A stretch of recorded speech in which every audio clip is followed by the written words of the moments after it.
할렐루야. 네, 하나님의 크신 은혜와 우리 주 예수 그리스도의 평강이 오늘도 사랑하는 성도들과 가정이 함께 하시기를 주님의 이름으로 축원합니다. 질문 하나 하겠습니다. 남자 여자 중에 누가 더 말을 많이 할까요? 여자요? 남자요? 저 여자라고 알고 있었는데 음식점에 가서 저녁 때 밥을 먹을 때 보면 옆에서 술 마신 남자들이 얼마나 시끄러운지 미칠 것 같아요. 밥을 못 먹을 정도로 수다가 많더라고요. 그래서 남자가 더 수다가 많다는 이야기도 있습니다. 그래서 이걸 갖다가 알아보려고 미국의 애리조나 주립대학에서 조사를 해서 수백 명을 하루 전수조사를 한 거죠. 하루 종일 몇 마디의 말을 하는가라고 조사를 했더니 하루에 남자가 하는 말, 단어, 음절 숫자가 16,000개랍니다. 16,000개 놀라지도 않으세요. 되게 말을 많이 하는 거잖아요. 여자는 몇 개냐? 여자도 한 16,000개 정도 된다. 인간은 기본적으로 수다가 많은 거죠. 남자, 여자 할 것 없이 내 얘기 좀 들어줘. 이게 인간들이 기본적인 그런 삶의 패턴이라고 볼 수 있는데요. 그래서 그런지 우리가 살아가고 있는 이 시대는요, 말의 홍수다라고 말씀드릴 수 있어요. TV를 켜도 스마트폰 열어서 유튜브를 봐도 그냥 수없이 말이 쏟아져 나옵니다. 사람을 만나서 대화할 때 대화하다가 남의 말을 끊으면서 얘기하잖아요. 나는 다른 사람의 말을 끊어서 얘기한 적 있다. 아니, 다 대부분이 되니까 없다 손 들어보실래요? 아마 한 명도 없을 거예요. 내가 말을 하다가 답답해서든지 하고 싶은 말이 있어서든지 다른 사람 말을 끊고 얘기한 적은 아마 누구나 다 있을 겁니다. 제가 이렇게 요즘에 목사님들을 많이 만나고 장로님들을 많이 만나고 다니는데 그분들이 저에 대해서 너무 모르고 사실 저도 저에 대해서 홍보가 필요하니까 말을 좀 하게 되는데요. 제가 말하는 거를 상대방이 듣질 않더라고요. 그거보다는 자기 말 들어주는 걸 좋아해요. 그래서 제가 노트를 하나 들고 다니고 볼펜을 꺼내가지고 말을 시작할 때서부터 받아 적어요. 네, 너무 좋아하는 거예요. 저하고 대화하시는 분들이 너무너무 좋아하세요. 이거 감독감이다고. 잘 들어줘서 너무 좋다고 이런 얘기를 하시더라고요. 경청이라는 거 정말로 중요한 겁니다. 잘 들어주시기를 바랍니다. 그런데요, 여러분, 사람들의 말 잘 듣는 것도 중요하지만 사실 누구의 말을 듣느냐 가장 중요하게 생각해서 우선순위로 들어야 되는 게 누구냐? 이게 정말 중요하다는 거죠. 제가 동기 카톡방에 한 150명 정도의 목사님들이 있어요. 미국, 일본, 사방에서 목회하는 목사님들인데 엊그저께 주제가 하나 있었습니다. 와이프 말을 잘 듣자. 나이가 들어가니까 사모님 말을 잘 들어야지 죽으려고 말을 안 듣냐고 이런 얘기들을 하는 것을 들었습니다. 여러분, 아내 말 잘 듣는 것도 정말 중요한 일이지만 그보다 더 중요한 것은 하나님의 음성을 잘 듣는 거예요. 예배는 단지 왔다가 앉아 있어서 예배 드리고 그리고 돌아가는 게 아니라요, 하나님의 음성을 듣는 시간입니다. 하나님의 세밀한 음성, 성경을 봉독할 때 그 봉독되는 말씀을 통해서도 은혜를 받을 수 있고요. 설교를 통해서도 은혜 받을 수도 있고요. 찬양을 통해서도 은혜 받을 수 있습니다. 중요한 것은 주일에 하나님 앞에 나와서 예배 드릴 때에 하나님의 음성을 들을 수 있어야 된다는 거죠. 그러기 위해서는 온몸의 청각을 집중하고 온몸의 세포를 열어놓고 말씀을 들을 준비하는 게 정말로 중요하다는 겁니다. 사랑하는 성도 여러분, 하나님의 음성을 듣는 성도들이 되시기를 바랍니다. 하나님의 역사 이후로, 창세 이후로 인간들에게 말씀을 끊임없이 하셨어요. 하나님은 스토리텔러시기 때문에 계속해서 우리에게 말씀을 하시는데 왜 끊임없이 우리에게 말씀하실까요? 전능하신 하나님이 왜 이렇게 연약한 인간들에게 말씀하고 싶어 하실까요? 그건 첫 번째로 하나님께서는 하나님의 뜻을 우리에게 알려주시기 위해서 말씀을 하신다는 겁니다. 여러분, 우리는 한 치 앞도 알 수 없는 인생을 살아가지만 하나님은 역사의 주인공이시고 그리고 주관자이십니다. 하나님의 계획과 섭리를 우리에게 알려주어서 우리가 방황하지 않고 주의 일을 행하기를 원하신다는 거죠. 두 번째는 하나님은 우리를 불러서 쓰시기 위해서 우리에게 말씀하신다는 것을 알아야 합니다. 하나님은 하나님의 역사에 이루어 나가실 때에 혼자서 일하지 않으십니다. 기분 나빠, 그리고 홍수를 확, 기분 나빠, 불을 확, 이게 아니고요.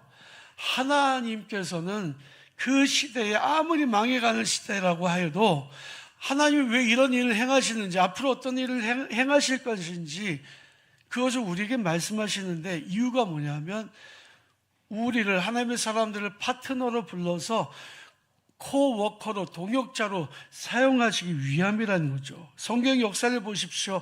하나님께 쓰임받았던 위대한 하나님의 사람들은요, 뛰어난 공통점이 있는데 듣는 귀가 있었다는 거예요. 노아를 생각해 보십시오. 노아는 온 세상이 타락해서 쾌락의 소리에 취해 있을 때 그는 유일하게 하나님의 경고를 들을 수 있는 귀가 있었습니다. 그리고 하나님의 명령을 받고는 100년 동안 산 위에다가 방주를 지었습니다.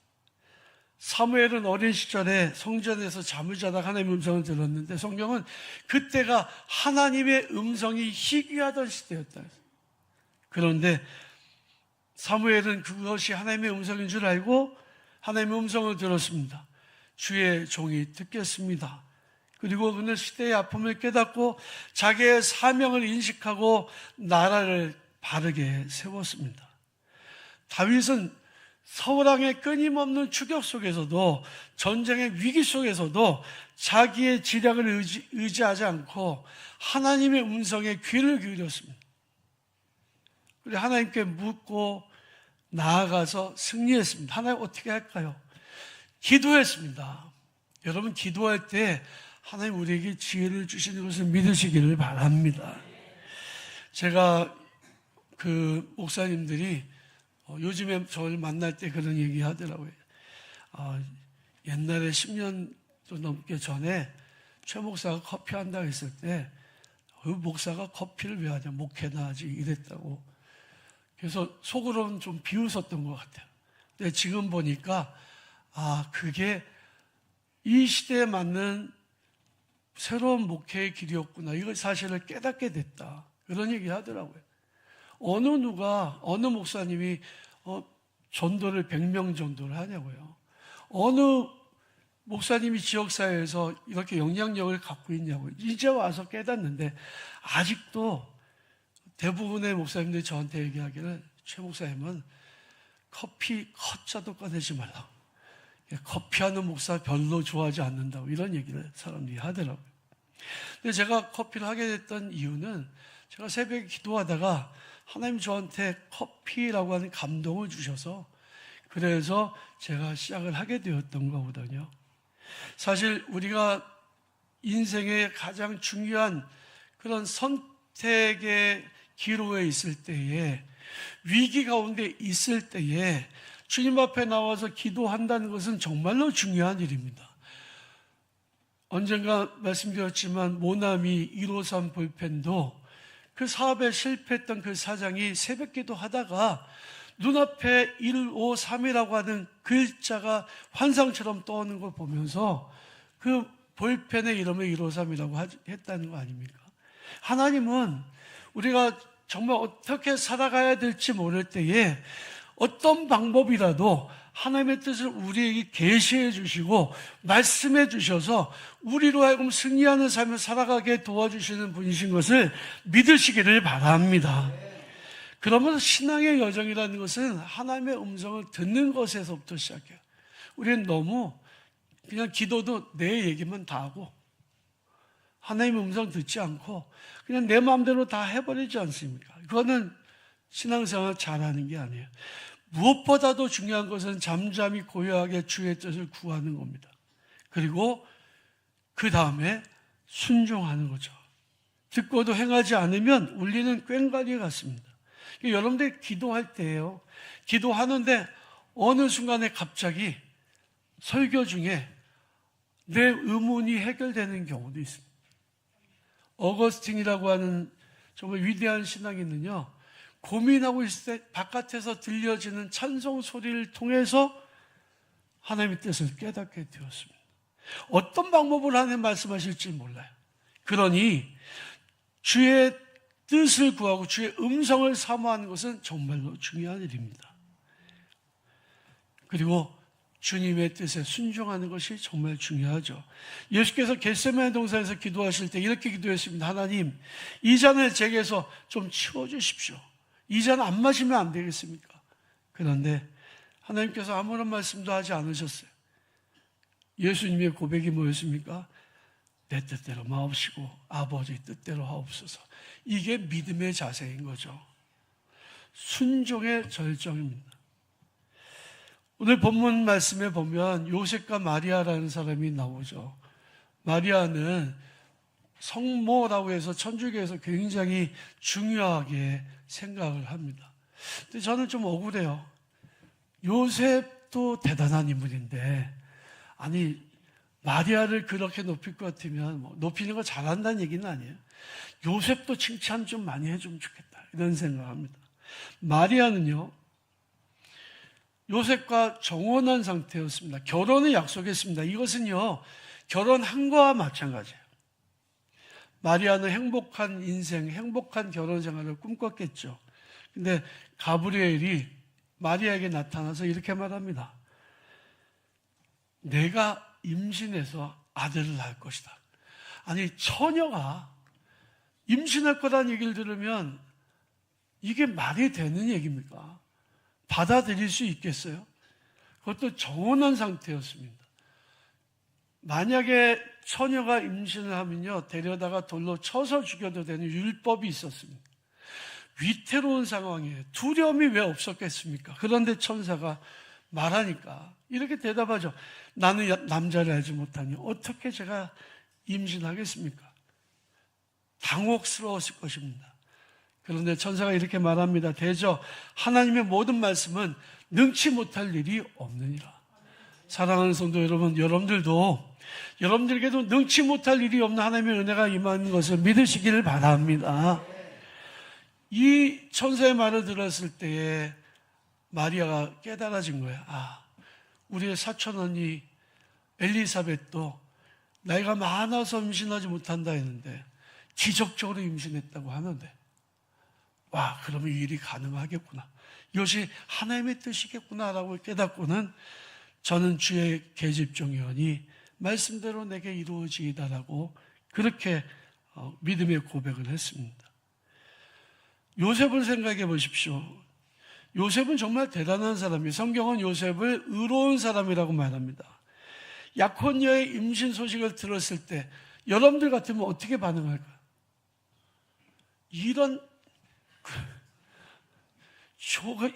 어떻게 세상에 이런 일이 있어. 나를 갖다가 무시해도 유분수지.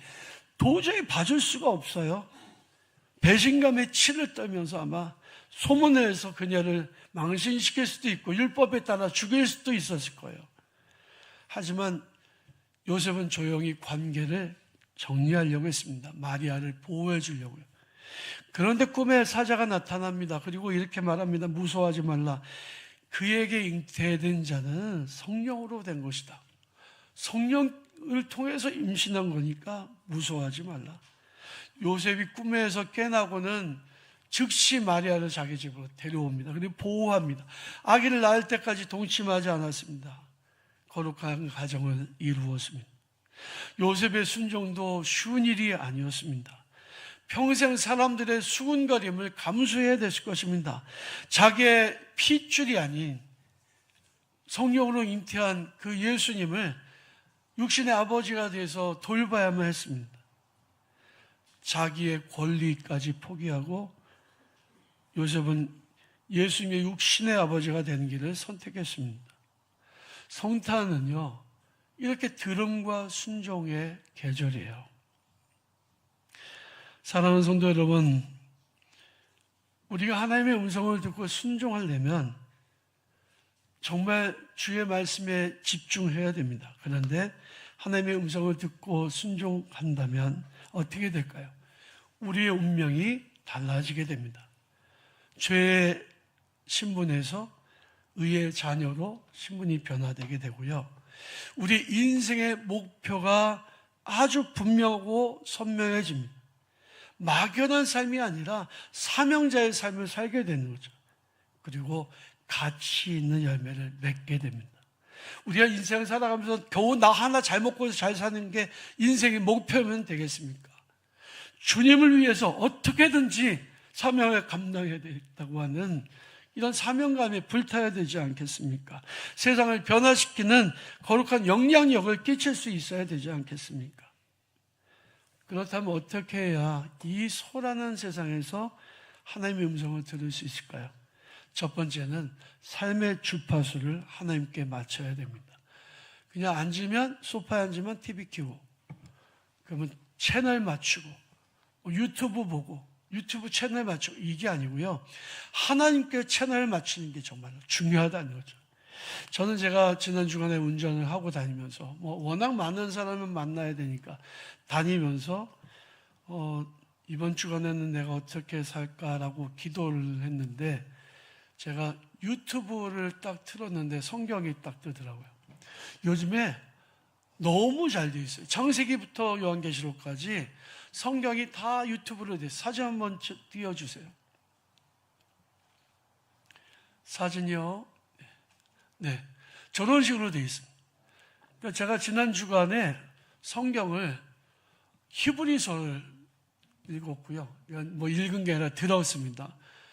집중할 수 없는 순간이 있기 때문에 빼놓은 건 있지만 제가 성경을 여러 번 통독하고 그 말씀들을 그냥 들으니까 그냥 통독하는 것만큼 좋더라고요. 히브리서 듣고 그 다음에 바로 로마서 어려운 것부터 읽기 시작을 했어요. 근데 너무너무 좋은 거예요. 로마서 듣고 난 다음에 전도서 듣고 나니까 또 이게 알고리즘에 의해서요. 유튜브에서 성경을 계속 띄워줍니다. 잠언, 에베소서 계속해서 화면이 뜨는데 운전하면서 듣는 거예요. 근데 너무 좋은 거예요. 주파수를 말씀에 맞추시면 여러분들이 말씀을 듣다가 하나님의 음성을 듣게 될 줄로 믿습니다. 세상에 맞추지 마세요. 그리고 내 안의 소음을 제거해야 합니다.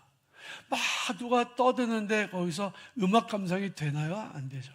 성경도 누가 막 옆에서 얘기하는데 성경 읽게 되나요? 절대 안 되는 거죠. 우리 안에 있는 욕심, 우리 안에 있는 죄, 돈 이러고 살아서는 하나님의 음성을 절대 들을 수가 없어요.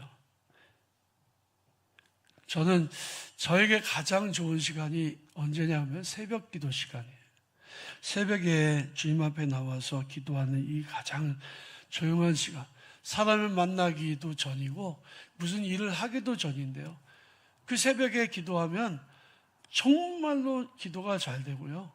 그리고 제가 제 설교는 다 새벽 시간에 준비합니다.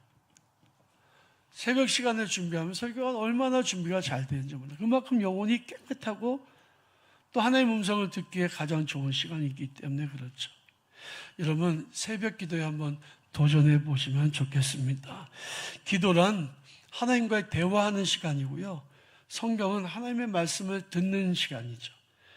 우리가 기도와 말씀을 떠나서는 하나님의 뜻을 분별할 수가 없습니다. 오늘도 하나님 우리에게 말씀하고 계세요. 우리가 세상의 소리에 마음을 빼앗기고 귀를 빼앗겨서 말씀을 듣지 못하고 있을 뿐입니다. 내 말씀을 들어도 내 생각하고는 다르다고 생각해서 외면할지도 모릅니다. 마리아는요, 자기 목숨을 걸고 주의 뜻이 이루어지이다라고 기도했습니다. 요셉도 정말 황당한 일이 일어났지만 하나님의 뜻인 것을 깨닫고는 순종했더니 예수님의 육신의 아버지가 되었습니다. 우리 하나님의 말씀을 듣고 하나님을 높이면 하나님은 우리를 높여주시고 우리를 사용하여 주실 것입니다. 이번 주간에 세상의 소리를 줄이고 하나님의 음성에 귀를 기울이시고 하나님의 말씀에 아멘으로 순종해서, 그래서 하나님께서 정말 기뻐하시는 축복의 삶을 살아가는 성도들이 다 되시기를 주님의 이름으로 축원합니다.